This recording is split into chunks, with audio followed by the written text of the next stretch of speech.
Dacă vă uitați, numai penibili și penibile sunt și aici. Da, nu te uita așa la mine, că așa e influencer. Ce trecuri, terminați-vă, puneți mâna și munciți. N-aveți ce face acasă, nu aveți ce să mâncați, atârnați pe la evenimente de-astea. Pe bun. Știu că sunt acid, dar m-am săturat. Cătălin Botezatu, faimosul creator de modă român, atacă destul de dur influencerii și mai ales influencerițele României, numindu-i muritori de foame, săraci și făcând efectiv praf toate femeile, toate influencerițele din România. Avea cu acești oameni care au fost și invitați la aceeași gală unde a fost și el, nu am nicio idee, dar vă voi arăta imediat la ce mă refer când spun că a făcut praf pe toată lumea și mai ales pe femei. Dar asta puțin mai târziu, pentru că nu vreau generalizarea încă, vreau să vedeți cu totul ce a spus și la ce s-a referit. Acești influenceri, nici aici cred că un sfert să nu mai influenceri. Dacă vă uitați, numai penibili și penibile sunt și aici. Da, nu te uita așa la mine, că așa e. Toți penibili și penibili, pac pe la...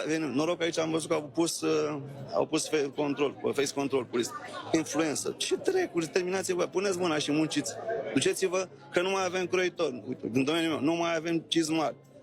Sunt oameni care în IT, care au nevoie de voi. Sunt oameni în restaurant. Puneți mâna și lucrați în restaurante, că au oameni nevoie de voi. Ce dracu influencers? Terminați-vă cu prostiile astea. Deci toți influencerii, oricât de mari ar fi și de oriunde ar fi, pe orice platformă, sunt penibili sau penibile. Un atac corect, efectiv, uncalled for, dacă mă întrebați. Cine l-a supărat atât de tare și ce l-a supărat atât de tare, nu am nicio idee. I-au luat cumva fața la aceste evenimente sau ce s-a întâmplat aici de este atât de supărat. Și lăsând la o parte toate chestiile astea, ne spune un om să mergem să lucrăm în restaurante și să facem croitorie și așa mai departe. Însă problema nu este faptul că ni se spune să facem așa ceva și nu este nicio rușine să ai niciun fel de job. O să fie efectiv femeia de serviciu. Omul de serviciu nu este nicio rușine. Tot respectul pentru orice tip de job. Toți avem nevoie de un loc de muncă, frate, pentru a face niște bani. Problema este cine spune aceste lucruri. Ne spune să lucrăm în restaurante. Păi tu ai lucrat vreodată în restaurant? Ai lucrat vreodată altceva în afară de ce faci acum pentru că ai avut ceva noroc? Ești efectiv dovada vie că șmecheria merge în țara asta și că dacă te bagi unde trebuie, pupi ce funduri trebuie să pupi și efectiv te ajută puțin Dumnezeu, poți să faci orice. Și tu, tocmai tu, te iei de oameni? Bun, dacă nu te luăm de oameni și așa mai departe, hai să intrăm puțin în ceea ce faci tu, nowadays, mai ales, și hai să vedem cum a început acest lucru și ce ne vinzi în ziua de azi.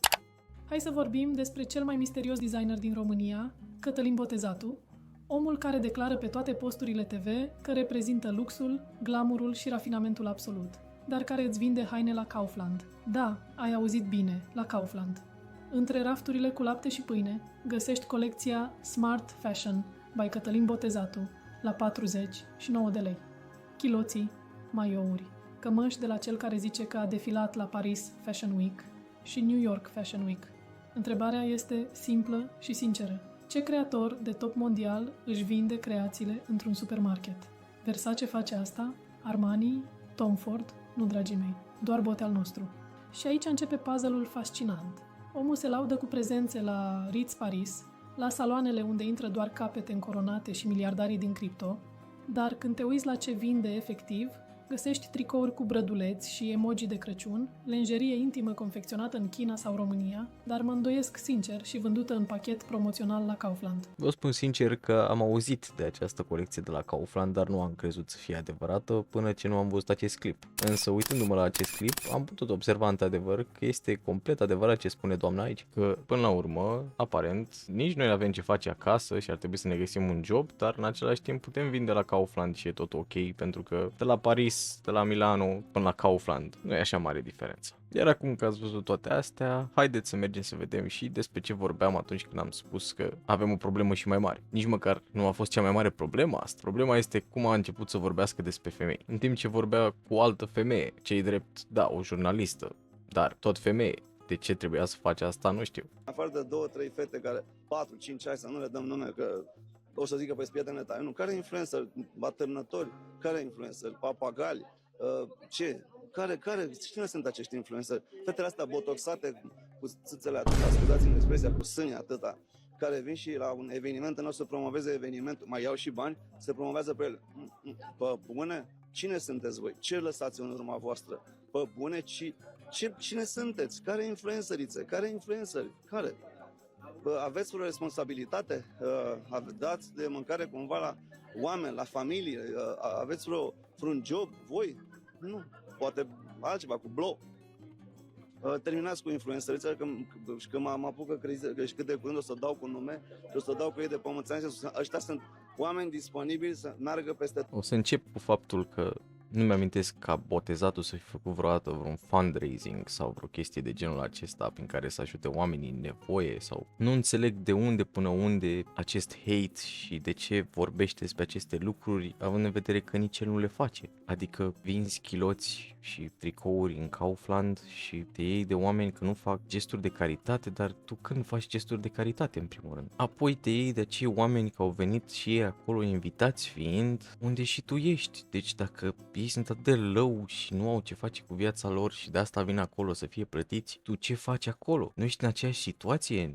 Nu ai venit acolo tot pentru că ești plătit sau tu vii din alte motive, ai ceva specific? Nu înțeleg. Apoi te iei de fetele astea că arată într-un anumit fel, că își fac poze la gale și că ok, da. Nici eu nu sunt de acord cu, de exemplu, tiktokerițele astea care se dezbracă pe live sau inclusiv cu tiktokerii care sar, intră în mașinile altora, random, se duc și intră în mașinile lor dezbrăcați sau nu.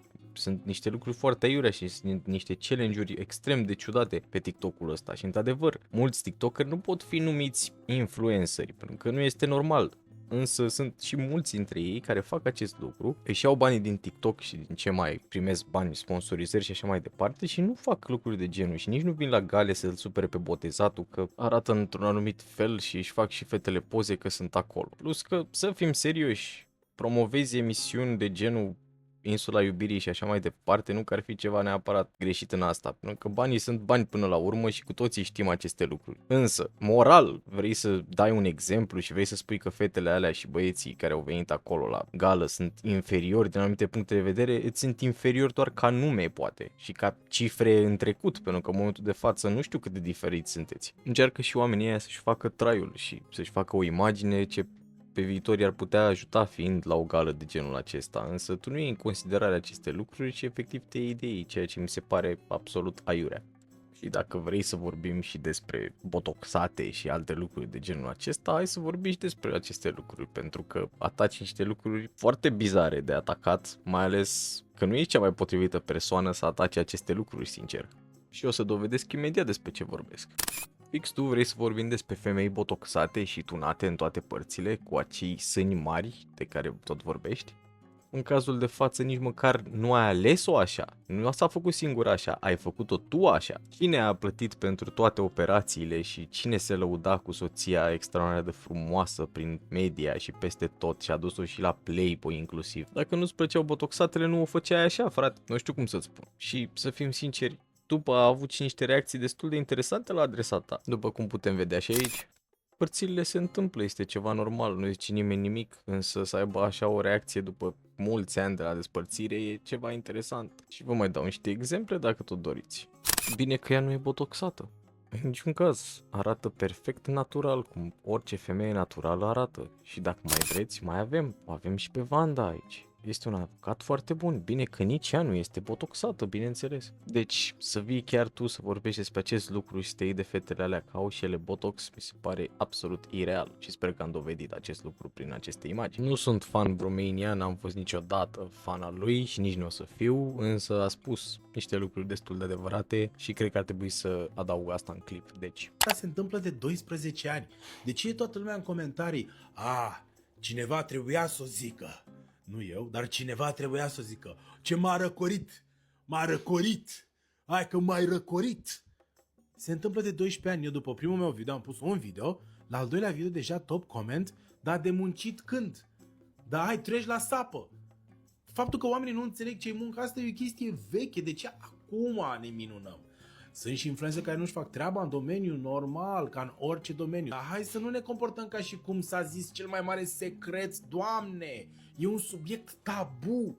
Vor să ne țină să nu zicem ce crede. Cum am spus, nu sunt fanul lui și nu o să fiu niciodată, însă pot aprecia munca pe care o face și faptul că prin Vine-uri sau ce făcea el inițial a ajuns să facă filme în ziua de azi, ca și Shelly de exemplu. Sunt influenceri și oameni și youtuberi și așa mai departe care efectiv fac asta un full-time job, își fac treaba bine și așa ajung la niște business-uri la un nivel mult mai ridicat și prin asta se ridică în viață. Faptul că oamenii ca botezatul sau alți boomeri sau eu știu ce altă generație nu înțelege că se pot face niște bani frumoși în acest lucru și că oamenii chiar muncesc pentru acest lucru și că nu este atât de ușor să filmezi, să editezi, să trebuiască să faci toate aceste lucruri, cu atât mai mult la oameni ca ei care chiar fac din asta un adevărat business, să-l mențină și așa mai departe. Asta nu înțeleg oamenii și mă enervează foarte tare și să vină cineva să atace influencerii și oamenii care muncesc să-și facă un rost, dar în felul acesta mă supără teribil și tocmai de aceea am decis să fac acest clip. Acestea fiind spuse, am ajuns și la finalul episodului. Vă mulțumesc enorm că ați stat până la final. Sper că v-a plăcut.